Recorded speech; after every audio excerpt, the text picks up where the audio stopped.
अखिल भारतीय राष्ट्रीय कांग्रेस के अध्यक्ष माननीय श्री मल्लिकार्जुन खड़गे जी, हमारे हरियाणा प्रदेश कांग्रेस में पूर्व मुख्यमंत्री नेता प्रतिपक्ष आदरणीय चौधरी भूपेंद्र सिंह हुड्डा जी, हमारे CWC के सदस्य मेंबर पार्लियामेंट आदरणीय श्री नासिर हुसैन जी, चंडीगढ़ प्रदेश कांग्रेस कमेटी के अध्यक्ष आदरणीय श्री HS लक्की जी, हमारी महिला कांग्रेस के अध्यक्षा आदरणीय बहन अलका लांबा जी, हमारे सम्मानित चंडीगढ़ से हमारी कांग्रेस पार्टी के उम्मीदवार वरिष्ठ नेता आदरणीय श्री मनीष तिवारी जी, मेरे उपस्थित सम्मानित सभी इलेक्ट्रॉनिक मीडिया और प्रिंट मीडिया के सम्मानित सभी पत्रकार साथीगण, मैं हरियाणा प्रदेश कांग्रेस कमेटी की तरफ से हमारे राष्ट्रीय अध्यक्ष आदरणीय श्री मल्लिकार्जुन खड़गे जी का बहुत बहुत मैं अभिनंदन करता हूं, स्वागत करता हूं। ये हमारा सौभाग्य है कि आज वो चंडीगढ़ में यहाँ पर उपस्थित हुए और हमारे सभी हरियाणा प्रदेश के चंडीगढ़ की सारी मीडिया से बात करने के लिए वो यहाँ पर उपस्थित हुए हैं। मैं उनका बहुत बहुत अभिनंदन करता हूँ और मैं उन्हें आमंत्रित करता हूँ बगैर समय गवाए कि वो आपको संबोधित करें। माननीय श्री मल्लिकार्जुन खड़गे जी।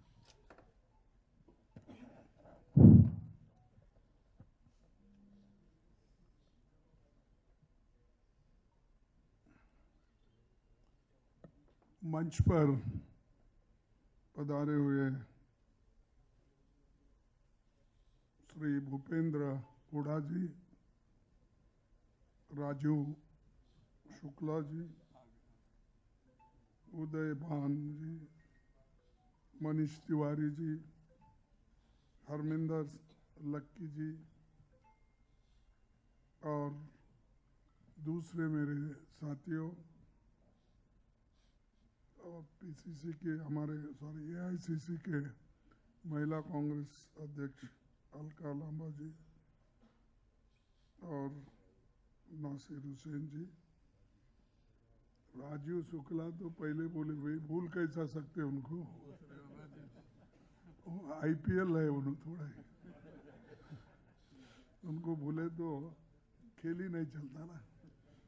तो सभी हमारे दोस्तों और यहाँ पर पधारे हुए मेरे मीडिया के बंधुओं और प्रिंट मीडिया के भी हमारे दोस्तों, टीवी और यूट्यूब सभी के मैं सबका शुक्रगुजार हूँ और आप सभी को मैं धन्यवाद देता हूँ कि इस प्रेस कॉन्फ्रेंस को आप टाइमली आए, लेकिन मैं थोड़ा देर से आया इसलिए मैं क्षमा चाहता हूँ। लेकिन मेरा उद्देश्य सिर्फ एक ही था कि आपसे मिलके चंद बातें मैं अपने पार्टी की ओर से बताना चाहता था। और यहाँ हमारे जो उम्मीदवार है मनीष तिवारी साहब 40 साल में कोशिश कर के यहाँ पर पहली बार कंटेस्ट कर रहे हैं, तो उनकी इच्छा थी यहाँ से लड़ने की, लेकिन वो हो नहीं सका। लेकिन इस बार वो इच्छा पूर्ति हो गई है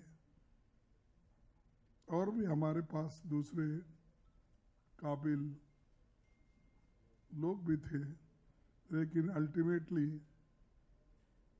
हमने पार्टी ने ये सोचा कि इस बार हमारे तिवारी साहब को यहाँ से लड़वाना,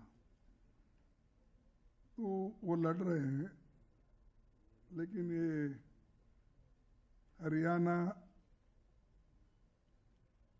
एक ऐसी जगह है, चाहे चंडीगढ़ हरियाणा मिल के रहने से मैं इसको अलग अलग नहीं समझता, और उसके साथ पंजाब भी रहने से बड़ा मुश्किल है कि एक तरफ पंजाब है, एक तरफ हरियाणा है, बीच में चंडीगढ़ है, और एक ही बहुत ही संपन्न स्टेटों में इसको भी गिना जाता है। लेकिन इतना संपन्न स्टेट होते हुए भी यहाँ पर भी अनएम्प्लॉयमेंट और यथास्थिति में बेरोजगारी के साथ महंगाई भी यहाँ पर भी है, सारे देश में भी है। यहाँ के बाहर के लोगों का तो ये समझ है कि यहाँ के सरकार के पास रिसोर्सेस बहुत है और अच्छी तरह से कोई किसी को बोझा न बनते हुए वो ठीक ढंग से सरकार चलाएंगे। लेकिन आज हम देख रहे हैं कि 2024 में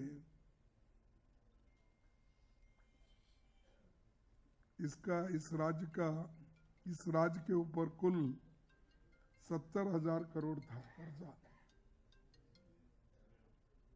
2014 तक था। 2014 और 2024 के बीच ये कर्ज बढ़कर 3,16,000 करोड़ रुपए हो गया। अब 4.5 हो गया, देखिए। तो इतना भयंकर डेट हरियाणा, जो संपन्न स्टेट के नाम से जाना जाता था, वो अभी कर्जे में डूब रहा है। हरियाणा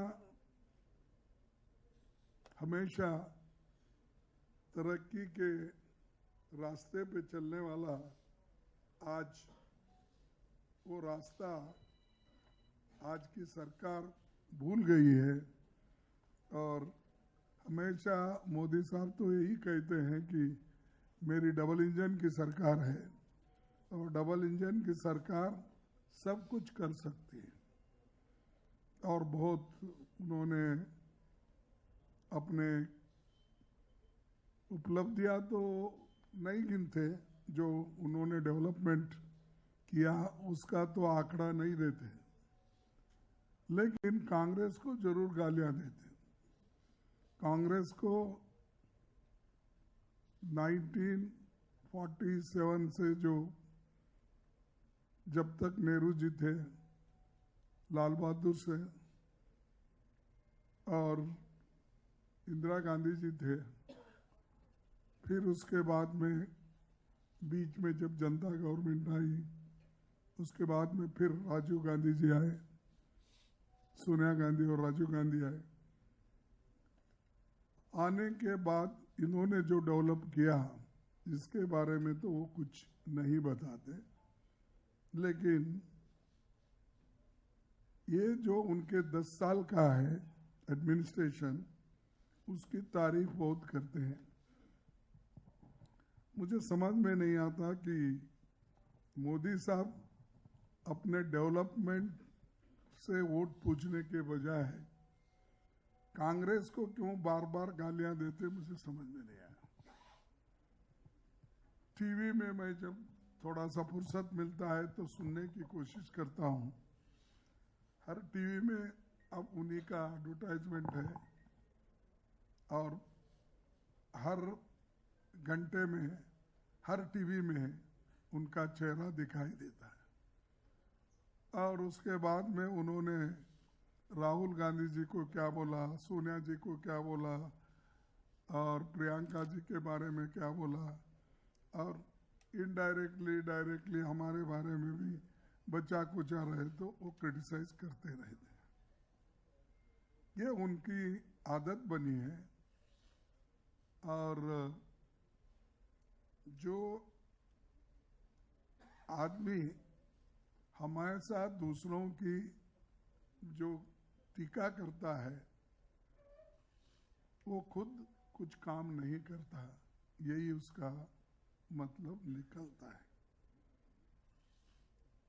बहुत सी चीजें उन्होंने बोली, फिर आपको दोहराना नहीं चाहता, क्योंकि उन्होंने तो 15 लाख काला धन से लेकर 2 करोड़ नौकरियां हर देकर किसानों के डबल आमदनी को, सब चीजें उन्होंने कही। और उन्होंने ये भी कहा कि बहुत से जो लंबित थे, लटकना पटकना झटकना, ऐसा कुछ उनका एक वर्ड ही था, वो अब नहीं, मेरे ज़माने में सब चीज़ें फटफट होती है, क्लियर होती है, ये हमेशा वो कहते हैं। और ये हरियाणा जैसे स्टेट में जो हमेशा मशहूर है, हरियाणा की एक सेक्युलर स्टेट भी है, और उसके अलावा 36 बिरादरी के लोग, 36 बराबर है ना? हाँ, बिल्कुल। बिरादरी के लोग मिल के रहते हैं, कभी किसी से कोई झगड़ा नहीं, और एक दूसरे को भाई के जैसा चलते हैं। लेकिन यहां पर भी झगड़ा लगाने की कोशिश मोदी जी ने की, लेकिन उससे कोई उनको फायदा होगा ऐसा समझ के जो किए थे, फायदा नहीं होगा। ये तो यहाँ पर अनएम्प्लॉयमेंट भी इतना बड़ा है कि हरियाणा में अपने बच्चे के नौकरी के लिए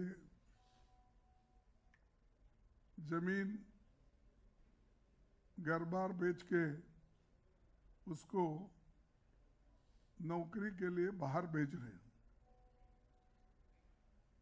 और ऐसे संपन्न स्टेट में अगर ये स्थिति है तो आप सोचिए देश में क्या स्थिति होगी। इसीलिए तो हम ये कह रहे हैं कि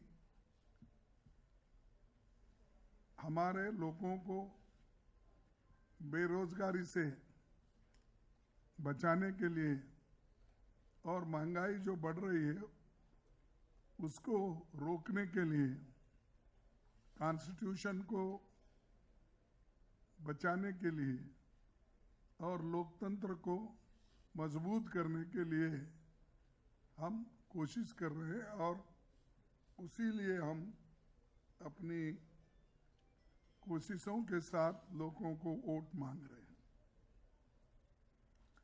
और जब ये बात हम कहते हैं तो फिर उसको मोदी जी भी उल्टा कहते हैं कि कांग्रेस वालों ने संविधान को निकालना चाहते हैं, उस संविधान में से जो ओबीसी, एससी, एसटी को रिजर्वेशन जो मिला है वो निकाल के दूसरों को देना चाहते हैं। ये कैसा होता दूसरों को देने का? संविधान है और संविधान में सिर्फ रिजर्वेशन जिसको देना चाहिए उसका पूरा लिखा हुआ है। जब संविधान में ये लिखा हुआ है फिर कांग्रेस वाले इसको निकाल कर आपको देंगे, ये कहा? हम तो संविधान बचाने के लिए लड़ाई कर रहे हैं और उल्टा वो हमारे ऊपर उल्टा उन्होंने ये कह रहे कि नहीं कांग्रेस वाले ये करेंगे। यहाँ तक भी उन्होंने ये कहा कि एक प्राइम मिनिस्टर, मैं देखा कि मैं भी अब 53 साल से मैं पॉलिटिक्स में हूँ और एक दिन में मैं घर में नहीं बैठा, किसी ना किसी तरह से मुझे एमएलए मिला, एमपी मिला, राज्यसभा मिला, फिर अब कांग्रेस प्रेसिडेंट भी हूँ। पहले ब्लॉक प्रेसिडेंट से मैं डीसीसी प्रेसिडेंट और वहाँ से पीसीसी प्रेसिडेंट होके अब इन लोगों ने मुझे एआईसीसी प्रेसिडेंट बनाया है। तो एक दिन भी मेरा ऐसा जायज नहीं गया, यानी तो मैंने देखा 53 साल में कईयों प्राइम मिनिस्टर्स को देखा और कईयों चीफ मिनिस्टर्स को भी देखा, कोई ऐसा नहीं बोला जैसा मोदी साहब बोल रहे हैं। क्या बोल रहे हैं मोदी साहब? देखो, वो जातीय जनगणना करके आपका एक्सरे करेंगे घर का, घर में जो कुछ भी है सोना चांदी और आपके घर में जो भी संपत्ति है उसका बंटवारा करेंगे। अरे हम तो 55 साल हुकूमत किए, कभी किसी के पास छीन लेके हमने किया? किसी का मंगलसूत्र हमने छीना? लेकिन प्राइम मिनिस्टर ऐसा बोलते हैं तो मुझे अजब लगा। और मनुष्य को कम से कम ये ज्ञान होना चाहिए कि क्या इमीडिएटली जो संविधान हमारे पास है उसके तहत जब हम सभी लोग चलने की कोशिश कर रहे हैं और उन्होंने उसके खिलाफ चल रहे हैं, तो ये जो कहना कि एक्सरे करके तुम्हारे घर में सोना है, आधा सोना लेंगे, अगर आपके घर में 2 एकड़ जमीन है तो 1 एकड़ जमीन दूसरों को दिलाएंगे। और यहाँ तक भी बोले, मैं अहमदाबाद में था तब उनकी भी एक रैली चल रही थी और मेरी एक रैली भी उधर चल रही थी। वहाँ तो उन्होंने अजब कर दिया, अजब गजब क्या बोलते हैं, कर दिया। क्या है? देखो मेरे गुजराती भाइयों, आपको दूध देने वाले गाय भैंस ये जो भी है और अमूल को आपने जो दूध बेच के अपने घर चलाते हो, तो कांग्रेस वाले सत्ता में आएंगे तो आपके पास अगर 2 भैंस है तो 1 भैंस मुसलमानों को देंगे। आप सुने होंगे, पढ़े होंगे या देखे होंगे। तो ऐसा प्राइम मिनिस्टर बोलता है, मेरे को ताजुब लगा। तुम्हारे भैंस, तुम्हारी मंगलसूत्र, तुम्हारा सोना चांदी, ये सब ऐसा बोल बोल के कितने दिन बेवकूफ बनाएंगे आप? पहले तो बनाए आप बेवकूफ, जो 15 लाख काला धन ला के सबको दे तुम बोले, फिर 2 करोड़ नौकरियां हर साल दे तुम बोले, ये एमएसपी देने की गारंटी बोले, फिर डबल इनकम किसानों का बोले, सब चीजें बोले, एक भी नहीं करे। उसीलिए मैं हमेशा उनको बोलता हूँ, झूठ मत बोलिए साहब। जो लोग समझदार है आप इतना झूठ बोले तो लोग थोड़ी ही आपको मदद करेंगे। हुआ 10 साल तो मिले आपको जो करना था वो तो सत्यानाश कर दी। आपने ये भी कहा था सबका साथ सबका विकास, लेकिन सबका साथ तो लिए, लेकिन विकास किसका नहीं किए, सिर्फ वो सबका सत्यानाश कर दिए, क्योंकि डिमोनेटाइजेशन करके सत्यानाश किए। और यहाँ पर तो लोग नौकरी लिए जो तरसते, हमारे हरियाणा में 1-2 अगर बच्चे हैं उनको, तो एक बच्चा मिलिट्री में रहता है, एक बच्चा घर का किसान का काम करता है, तो उनको भी उन्होंने गुमराह कर दिया। पंजाब में भी वैसा ही हो, उन्होंने उन बच्चों को ये अपना अग्निवीर का लालच बताया 4 साल के लिए। 4 साल के बाद वो क्या करना चाहिए? तो ऐसे चीजें उन्होंने युवाओं को बोलकर अपनी जो चाल चलना था चले। तो अग्निवीर 4 साल के था, अब उसके बाद बेकार होकर रास्ते पे आए। अगर वो मिलिट्री में भर्ती करते थे, जितने वैकेंसीज है उस पर, तो वो परमानेंट रहते थे, उनको वॉलंटरी रिटायरमेंट मिलता था और उनको पेंशन मिलता था। ये सब खत्म किए मोदी साहब, इसीलिए लोग बड़े परेशान हैं। अगर हम सत्ता पे आएंगे, ये अग्निवीर को निकालेंगे, परमानेंट मिलिट्री में भर्ती करने का काम करेंगे। हमारे जो 5 न्याय है और 25 गारंटी है, हम करके दिखाएंगे। और इसको गठबंधन के जितने भी हमारे पार्टनर्स हैं वो भी हमको साथ दे रहे, और हम दोनों मिलके बहुत से जगह लड़ रहे हैं, इसीलिए कि जो मोदी जी कर रहे हैं वो ठीक नहीं है, ये सबको तो पता चल रहा है।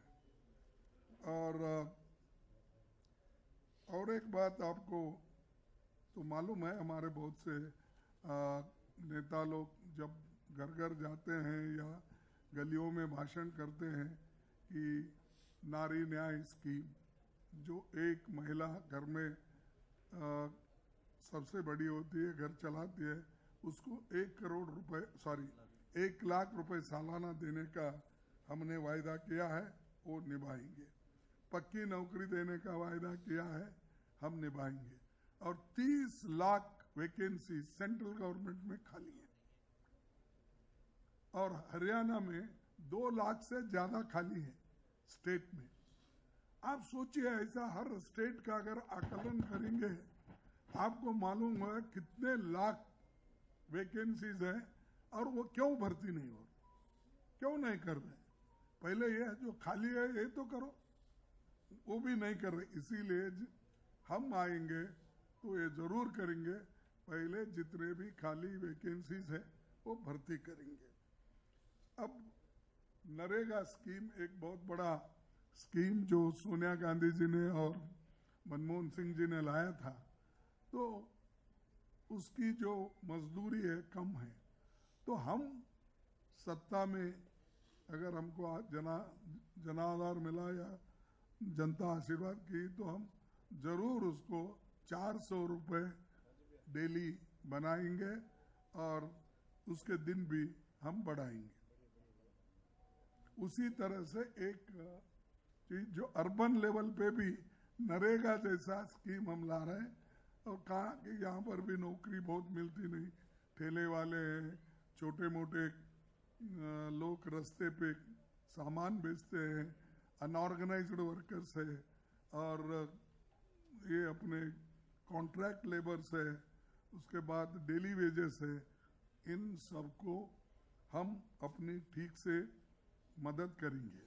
और आशा वर्कर्स, हमारे मिड डे मील वर्कर्स, और ये जो अपने आंगनवाड़ी वर्कर, इनको हम उनकी सैलरी डबल करेंगे।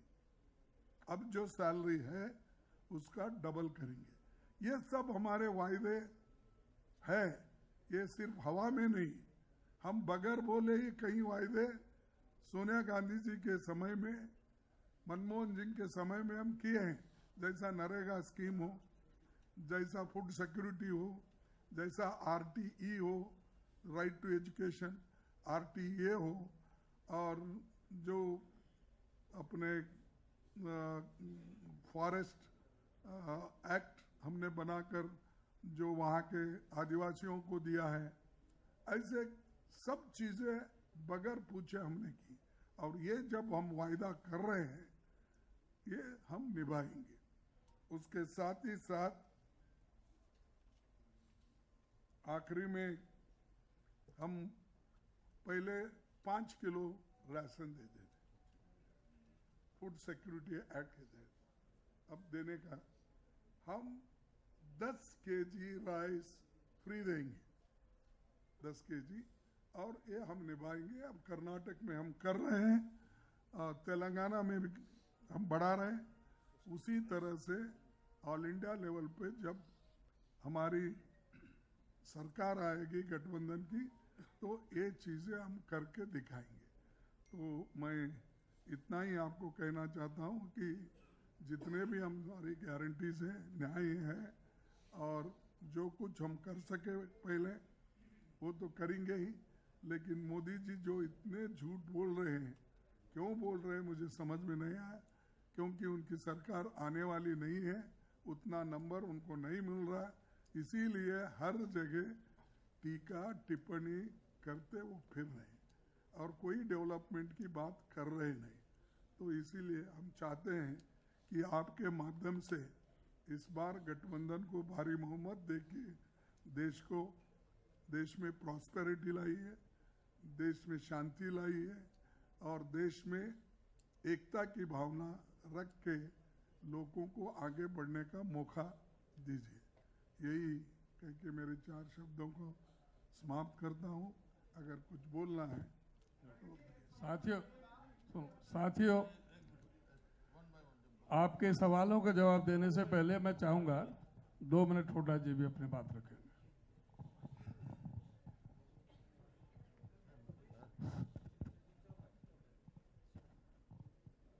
अखिल भारतीय कांग्रेस कमेटी के अध्यक्ष खड़गे साहब, हमारे हरियाणा प्रदेश कांग्रेस कमेटी के अध्यक्ष मनीष जी, और हमारे नासिर भाई जो हमारे वल्का जी,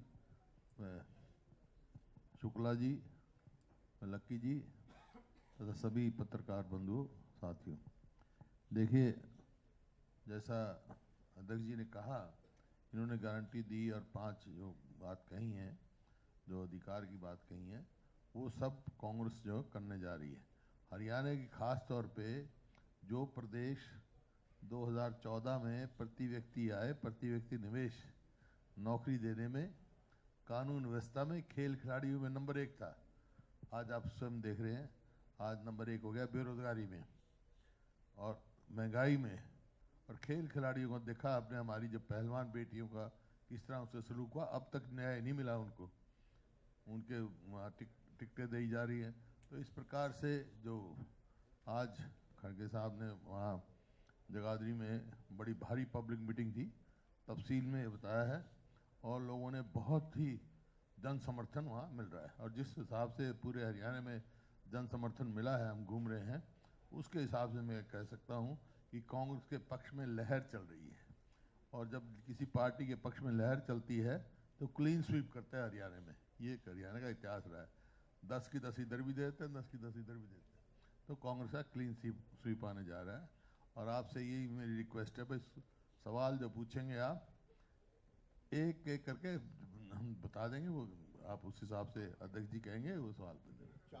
मैं एक बार मैं अनुरोध करना चाहूँगा, हमारे जो चंडीगढ़ से कांग्रेस पार्टी के उम्मीदवार हैं, वरिष्ठ नेता हमारे मनीष तिवारी जी, हाँ, वो भी अपनी बात रखेंगे।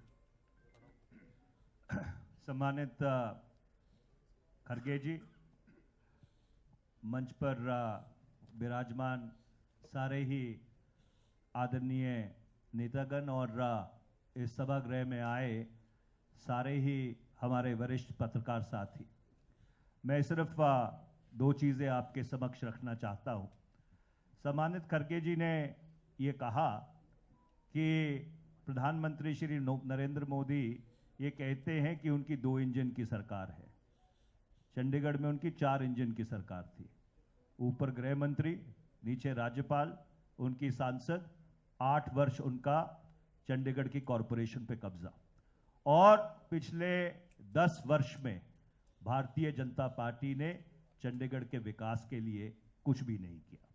मैंने निरंतर और लगातार पिछले 22 दिन से जो भारतीय जनता पार्टी के प्रत्याशी हैं उनको खुली चुनौती दी है कि आप एक सार्वजनिक मंच पर आकर मुझसे बहस कीजिए और ये बताइए कि पिछले 10 वर्ष में आपने चंडीगढ़ के विकास के लिए एक भी काम ऐसा किया हो जिससे लोगों को राहत मिली हो। पर वो बहस से भागते हैं और ये बात प्रमाणित करता है क्योंकि चंडीगढ़ एक पढ़ा लिखा शहर है, चंडीगढ़ एक बुद्धिजीवियों का शहर है कि भारतीय जनता पार्टी के पास कहने को कुछ भी नहीं है। और इसीलिए आज भारतीय जनता पार्टी चंडीगढ़ में लोगों द्वारा नकारी जा रही है और हम जहां जा रहे हैं हमको भारी जन समर्थन मिल रहा है।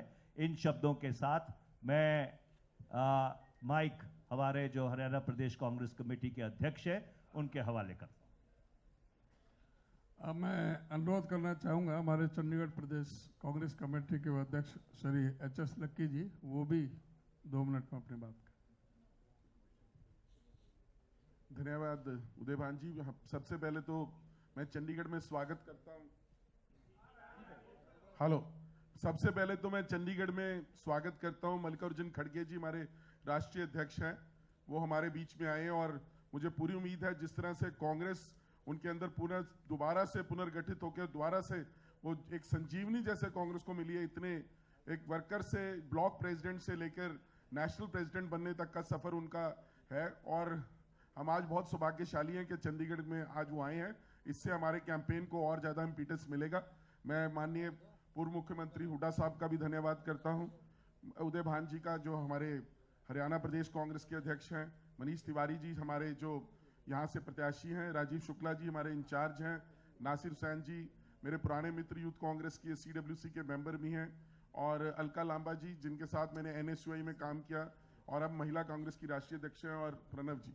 मैं तो सिर्फ इतना कहना चाहता हूं कि आप सभी चंडीगढ़ से हैं, बेशक आप हरियाणा की बीट देखते हैं, पर आपने देखा होगा कि जिस दिन हमने नामांकन भरा था चंडीगढ़ के 50 साल के इतिहास के अंदर इतनी भीड़, और वो भी पैदल। जब भाजपा के प्रत्याशी ने भरा 200-300 गाड़ी लेकर 700-800 लोग निकले थे, 10,000 से ज्यादा लोग पैदल चले और बहुत ही डिसिप्लिन के साथ जाके नामांकन भरा।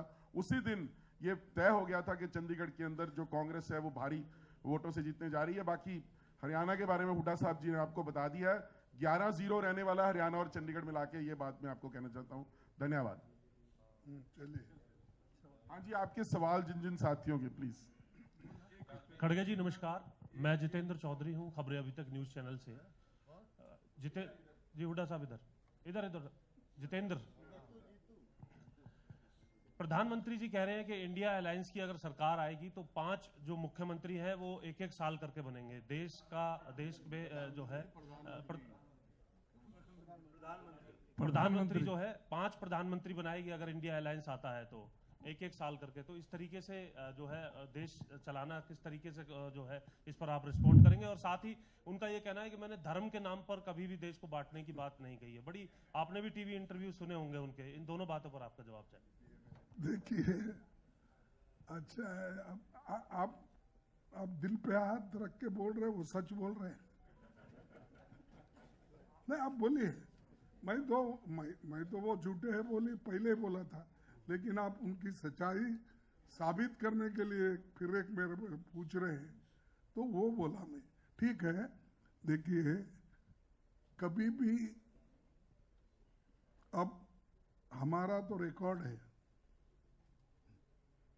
UPA 1 और UPA 2, ये अलग अलग पार्टियों की गवर्नमेंट दी थी। कांग्रेस के सिर्फ 140 थे और बाकी के लोग तो फिर बाहर से भी हमको मदद किए। फिर हम पूरा 5 साल कंप्लीट किए। उसके बाद हमको 208 मिले। उस वक्त भी चंद लोग फिर हमारे अंदर आए, हमारे साथ काम करे, फिर हम पूरे 5 साल चला। 10 साल एक ही प्रधानमंत्री, वो भी इस धरती में, पंजाब के धरती से आया हुआ व्यक्ति 10 साल इस देश को चलाया और आर्थिक स्थिति को बदल के उन्होंने दिखाया। ये 10 साल में कुछ नहीं कर सके और बार बार बोलते रहते वही। ये इनका हिसाब ऐसा है, मेरे लैंग्वेज में अगर बोलूं, पहाड़ खोद के चूहा निकालने वाले हैं, काम करने वाले नहीं है। सर मैं विशाल हूँ न्यूज़ 24 से। हाँ, विशाल हूँ न्यूज़ 24 से। सर, पंजाब और हरियाणा में किसानों का एजिटेशन आज भी चल रहा है। बेशक कांग्रेस ने कहा कि कानूनी तौर पर हम एमएसपी की गारंटी भी दे रहे हैं, लेकिन कल हरियाणा के मुख्यमंत्री मनोहर लाल खट्टर ने कहा कि पूर्व मुख्यमंत्री मनोहर लाल खट्टर ने कहा कि 2 करोड़ 2 लाख मतदाता हैं हरियाणा में, सिर्फ 80,000 ऐसे किसान हैं जो भारतीय जनता पार्टी का विरोध कर रहे हैं, वो भी कोई ना कोई राजनीतिक का लबादा ओढ़ के कर रहे हैं, और ऐसा ही हाल पंजाब में भी दिखाई दे रहा है। चलो आप इसको उत्तर दो। ऐसा है, ये हरियाणा के संदर्भ में आप कह रहे हो, कितने साथ दे रहे हैं ये 4 तारीख को पता लग जाएगा। सफाया है उनका, करके साहब बीजेपी पार्टी साफ है।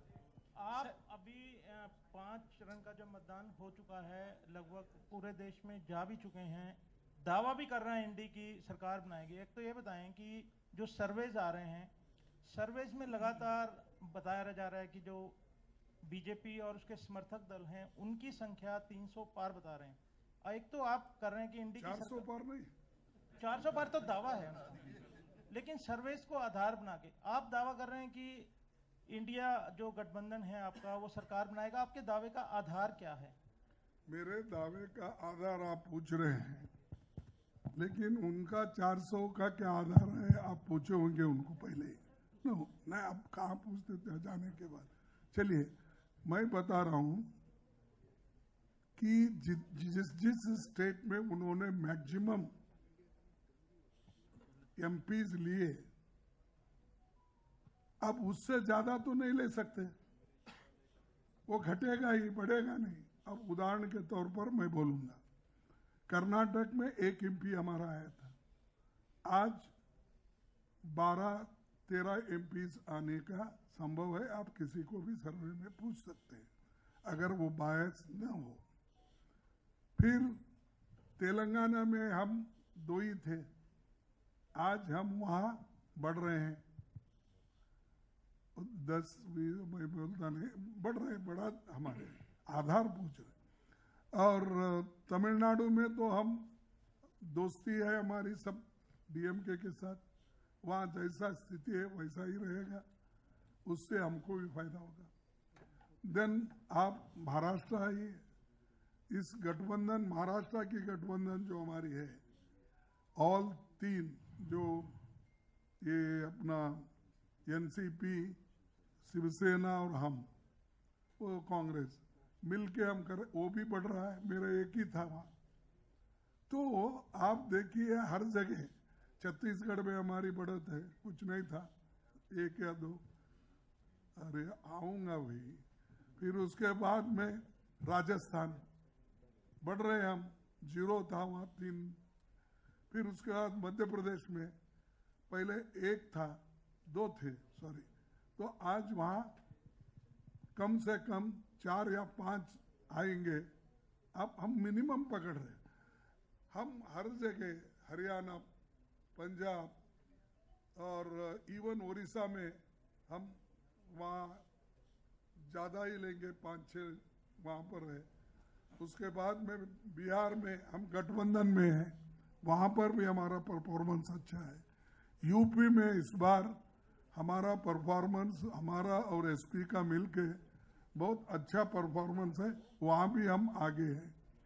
हर जगह जब हम बढ़ रहे हैं और वो खो रहे हैं, इस आधार पे मैं बोल रहा हूँ कि हमारा जो है गठबंधन जरूर मोदी सरकार को सत्ता में आने से रोकेगा। Sir, this side. Amandeep Dixit from Times Now. आप बात किए ना? नहीं sir, मैं नहीं. इधर sir. Amandeep Dixit from Times Now. Sir, my question is regarding your ally partner. Aam Aadmi Party is facing a very serious charges from the side of ED from foreign funding. And Congress candidate and Congress leader Sukhpal Singh Khera has made the disclosures against Aam Aadmi Party regarding the foreign fundings. So what is the stand of Congress Party on that? Congress party alliance सबके साथ हुआ, हमारा communist के साथ हुआ, आपके साथ हुआ, एनसीपी के साथ हुआ और डीएमके के साथ हुआ और एमएल के साथ हुआ। 26 पार्टीज के साथ गठबंधन है, उसमें सब तरीके के लोग हो सकते हैं। अब उस पर बहस करने का नहीं है। जो कानून का उल्लंघन किया उसको जो उनको शिक्षा मिलेगी वो बात और है, लेकिन यहाँ गठबंधन सरकार जो हम किए गठबंधन करके जो एक टीम बनाए हैं, वो टीम मोदी जी जो गड़बड़ कर रहे हैं, मोदी जी जो अब कम से कम 250 लाख करोड़ कर्जा 205 करोड़ 5 लाख इतने बड़े इसमें उन्होंने सिर्फ 10 साल में किया।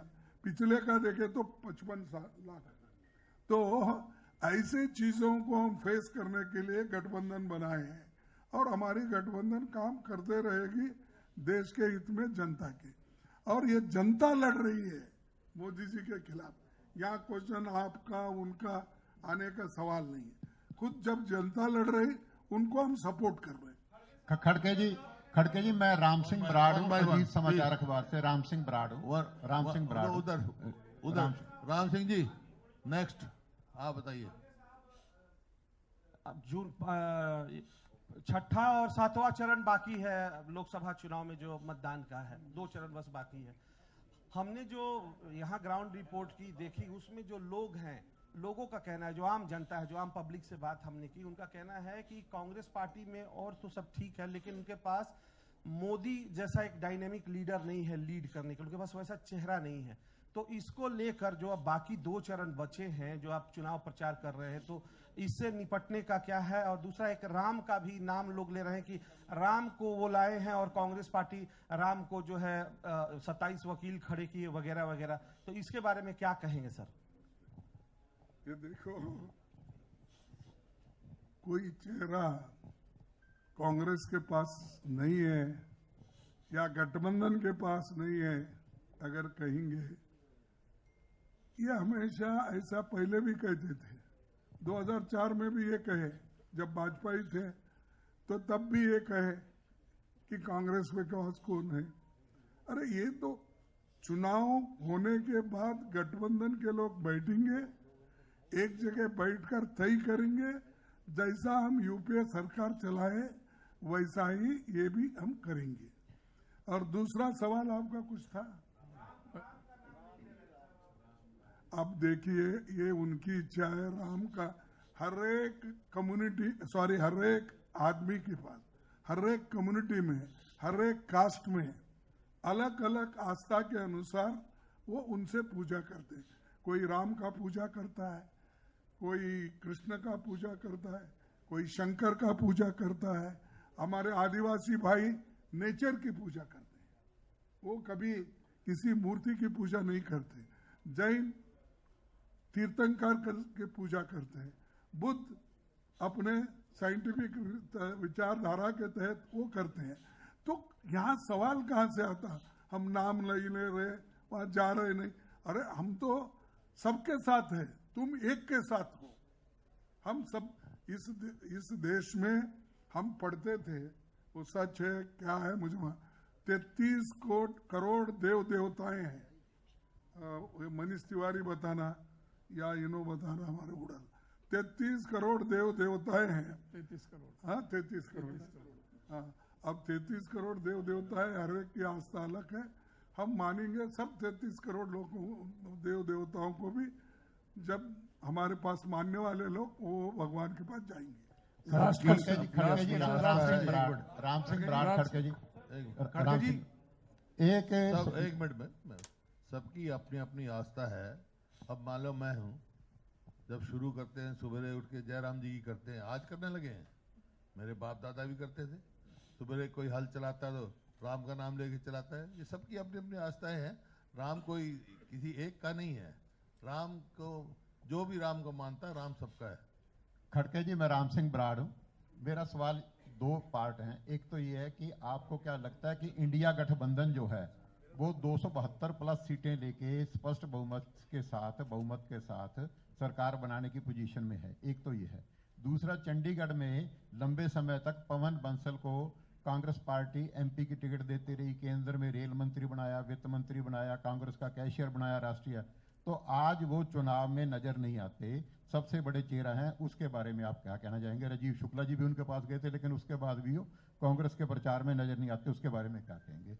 272 सीटें मिलेंगी या नहीं? जो चीजें हैं वो नजर नहीं आते, ये नजर नहीं आते। जो ऑब्जर्वर है वो देखेंगे, जो इंचार्ज सेक्रेटरीज है वो करेंगे। मैं ये कहूँगा कि आप सत्ता में आने के लिए कितने नंबर होना चाहिए वो पूछे। 272 आएंगे कि नहीं? नहीं, क्यों आप 272 बोल रहे हैं? सत्ता में आने के लिए जितने नंबर चाहिए और मोदी जी को रोकने के लिए सत्ता में आने से जो नंबर चाहिए उससे ज्यादा नंबर हमारे को मिलेंगे। जी खड़गे जी प्रशांत किशोर जी, सवाल ये था सर, खड़गे जी इलेक्टोरल बॉन्ड को लेकर बड़ा मुद्दा बना सर, और बड़ी खड़गे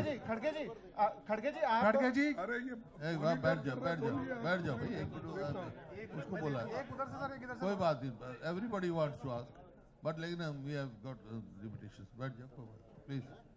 यस, एक सवाल है कि जिस तरह से लगातार मुस्लिम रिजर्वेशन की बात जो है वो चल रही है, लेकिन अब मोदी जी ने कल एक वीडियो निकाला राहुल गांधी का 10-12 साल पुराना, उसको लेकर वो कह रहे हैं कि राहुल गांधी 10-12 साल पहले भी बोलते थे और अब भी बोल रहे हैं कि वो मुसलमानों को जो है आरक्षण देंगे। देखिए, जो राहुल गांधी बोले हैं, आप कह रहे हैं, वो कभी अपने जबान से नहीं बोले। एक और दूसरी चीज, ये खुद मोदी जी बोलते हैं, मैं ना माइनॉरिटी का द्वेष करता हूं, मुस्लिम का ना किसी का, मेरे को सब बराबर बोलते हैं। लेकिन नेक्स्ट डे ही उन्होंने माइनॉरिटी को क्रिटिसाइज करने का काम करते हैं। अभी कितने उदाहरण होना। अब ऐसे है, गलत जो बातें उन्होंने की, हर गलत बात का अगर मैं रिप्लाई देते कहूँ तो मैं ये समझूंगा कि उन्होंने बोले से बात को समर्थन कर रहा हूँ, ऐसा होता। सर एक लास्ट क्वेश्चन। खड़गे साहब प्लीज। खड़गे साहब एक सवाल ये था कि सर एक मिनट भाई, आप जब मैं बोलूंगा जब सर मैंने सबसे पहले हाथ उठाया था, उसके बाद लास्ट सवाल पे आप आगे। चलो ओके भैया आप बैठ जाइए, let him ask. Om Prakash आपसे पूछ लिया, आप you are nobody to say, I'm there to say। हाँ बोलो आप। खड़गे साहब मेरा सवाल ये था कि इलेक्टोरल बॉन्ड को लेकर जब उसका खुलासा हुआ था तो देश में बड़ी राजनीति हुई, और आपने भी कहा कि किस तरीके से बीजेपी को चंदा गया। अब ये ईडी की जांच में खुलासा हुआ है कि फॉरेन फंडिंग हुई है, तो क्या आपको लगता है कि गंभीर खुलासा, उसकी जांच होनी चाहिए? इसका जो जांच है जल्द से जल्द जाके दूध का दूध पानी का पानी होना चाहिए। ये कितना गंभीर आरोप आपको लगता है? ये देखिए, ये जो चीजें हैं कानून के तहत जो एक्शन लेना है वो ले सकते हैं, लेकिन मैं ये भी पूछना चाहता हूं कि जो लोग आमदनी कम चंदा ज्यादा दिए, इसकी भी इंक्वायरी होना चाहिए। जो कंपनियां कुछ कमाती ही नहीं, वो चंदा भारी इसमें दी, इस सब की भी जांच होना चाहिए। हम तो बोल रहे कानून अपना काम करे, लेकिन मोदी जी कानून तहत काम करने नहीं देते ना, तो इसीलिए हम किसी के तरफदारी नहीं कर रहे। हम यही कहेंगे कि कानून अपना काम करे, निष्पक्षपात करे।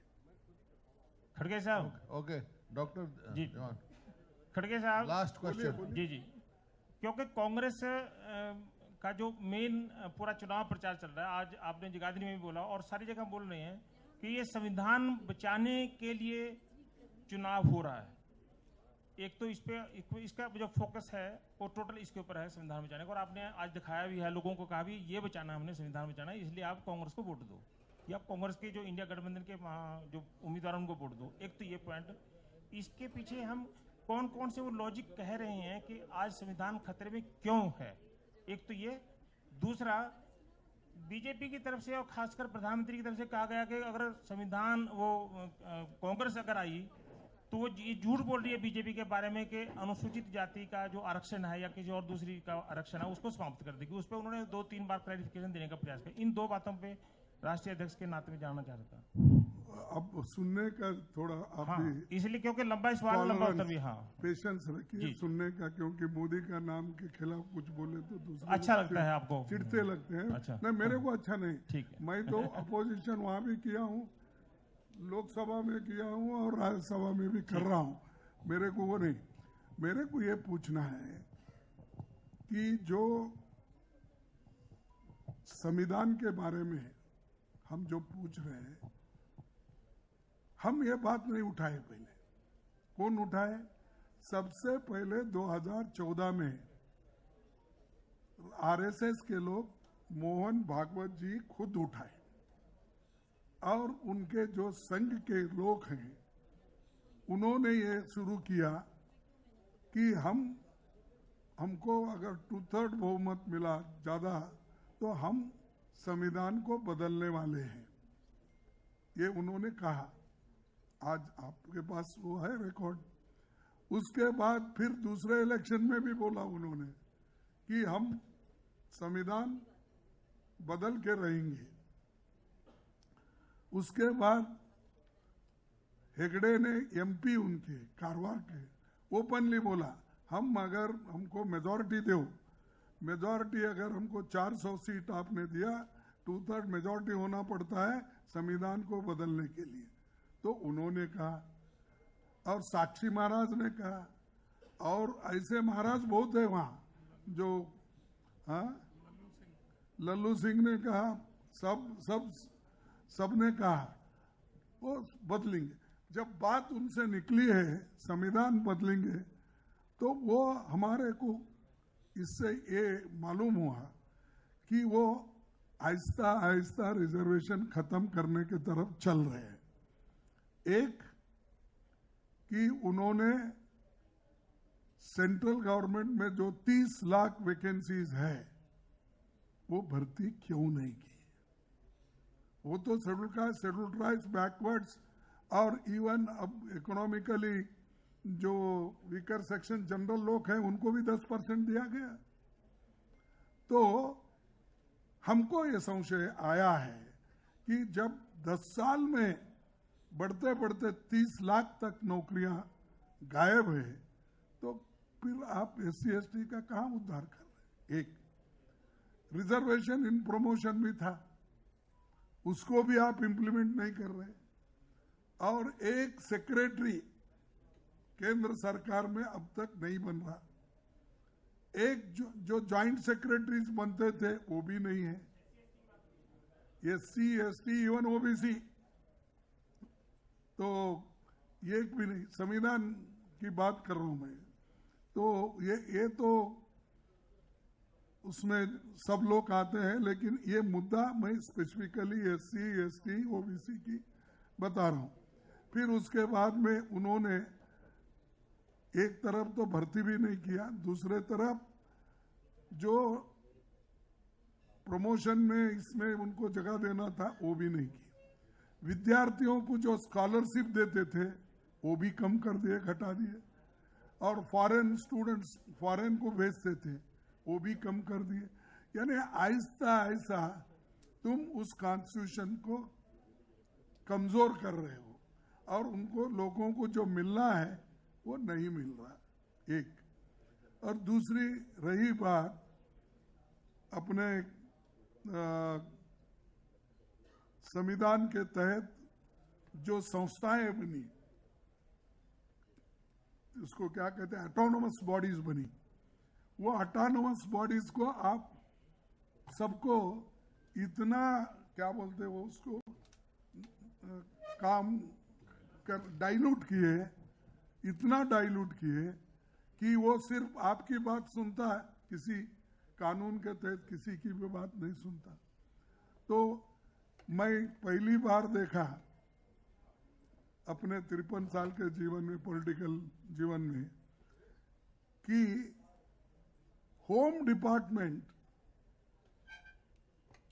अगर ईडी जैसी जो बिजनेस ट्रांजैक्शन रूल्स में बदलाव करके ईडी जैसी संस्था को अपनी तरफ लेती है, ये फाइनेंस डिपार्टमेंट का काम है। यहां तक द कोऑपरेटिव डिपार्टमेंट, वो भी सब डीसीसी बैंक, वो ये सब उनके तहत आना। यानी जो चीजें जिस संस्थाओं में रहना चाहिए उस संस्था के तरफ से उसको इम्प्लीमेंट करना चाहिए, वो सब अपने पास लेकर सबको हराश कर रहे हैं। सीबीआई से लेकर, ईडी से लेकर, आईटी से लेकर, सीबीसी से लेकर, ये जो घटा रहे हैं उसकी अहमियत, इसीलिए हम कह रहे हैं कि ये लोग जो पहले संविधान को हम बदलाएंगे जो बोल रहे हैं, इस घटनाओं से, इस घटनाक्रम से हम कह रहे हैं कि ये बेस है उसका, इसलिए हम ये बात कर रहे हैं। डॉक्टर बहुत बहुत डॉक्टर धन्यवाद। देवान, एक आप मिनट, सभी एक साथियों मिनट, से एक अनुरोध है मिनट, कि सब एक मिनट, जलपान एक मिनट, करने एक मिनट। डॉक्टर देवान, ये हरियाणा का एग्जाम्पल है। कौशल रोजगार निगम जो बना रखा है उसमें ना तो रिजर्वेशन है, ना मेरिट है, ना पक्की नौकरी है। This is what is happening. क्यों नहीं दे रहे भाई उसमें रिजर्वेशन, क्यों नहीं दे रहे? इसी वास्ते 2 लाख नौकरी पक्की खाली छोड़ रखी है, पर कौशल रोजगार निगम में क्योंकि वहाँ रिजर्वेशन भी नहीं है, पक्की भी नहीं है, पेंशन भी नहीं है। दिस इज व्हाट जो अध्यक्ष जी ने कहा, ये हो रहा है और कोई पर्पज उसका। थैंक यू बेईमान जी, थैंक यू।